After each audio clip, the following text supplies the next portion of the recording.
And now, finally, men are coming into the world.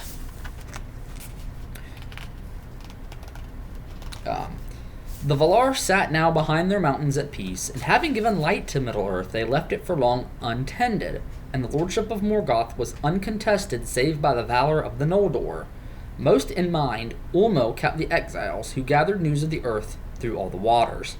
From this time forth were reckoned the years of the sun. Swifter and braver they are than the long years of the trees in Valinor.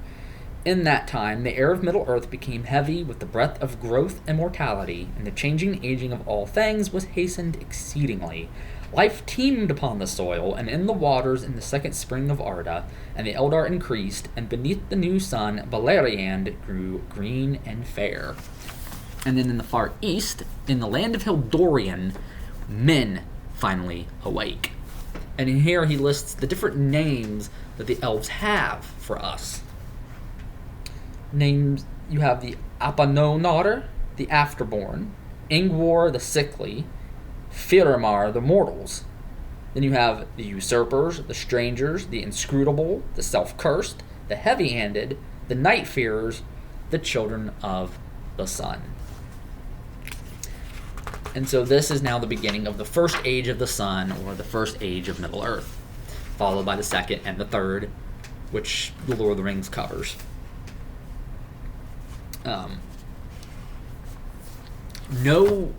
None of the Valar come as ambassadors to mankind and invite them to Valinor.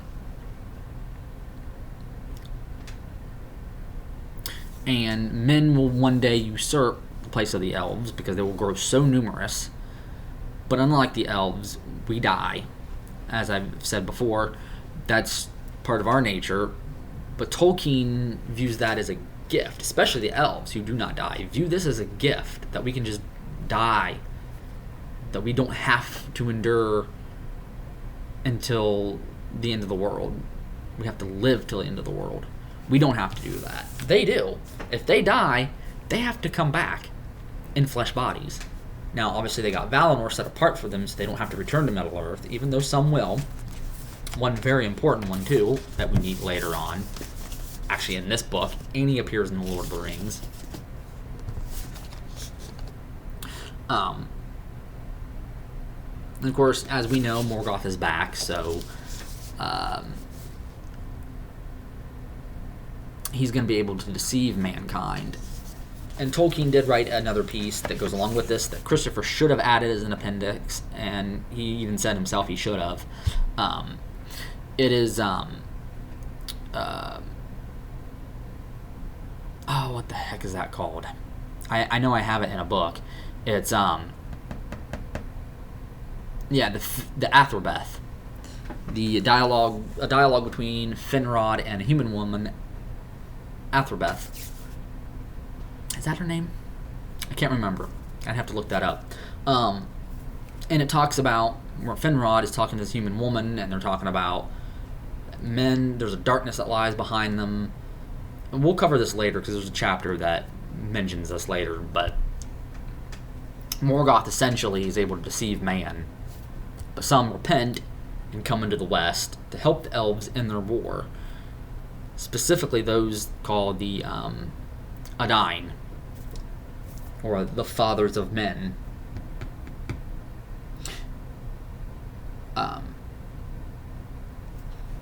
But the dawn is brief, and the day full often belies its promise, and now the time drew on to the great wars of the powers of the north, when Noldor and Sindar and men strove against the hosts of Morgoth Bauglir, and went down in ruin. To this end, the cunning lies of Morgoth that he sowed of old, sowed ever anew among his foes, and the curse that came of the slaying at Alqualande, and the oath of Feanor were ever at work. And it says that only a part of that is told here, of the deeds of those days. Now, we and the elves at this point are similar in stature and in the strengths of our bodies. But the elves are more wise and skillful and beautiful than we are.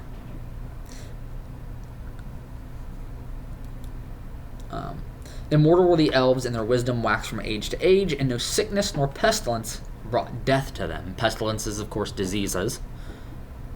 Like, we can get sick and die. They can. That's why they call us the sickly. Like ours, their bodies are made of the stuff of the earth and can be destroyed, as I've mentioned already, but they have to come back. And it is believed by the elves that there is a place in Mandos for men when they die, but their time there is brief because they move on to a fate beyond the world. And we know what that fate beyond the world is. We go back to Iluvatar, to God. And someday we're going to come back in a time when Morgoth, Satan, will come back as well.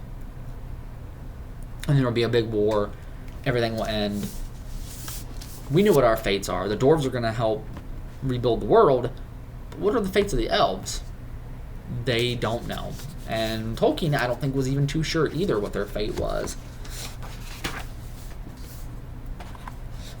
And, yeah. So, anyway, next we're going to get into all the different battles and stuff that take place.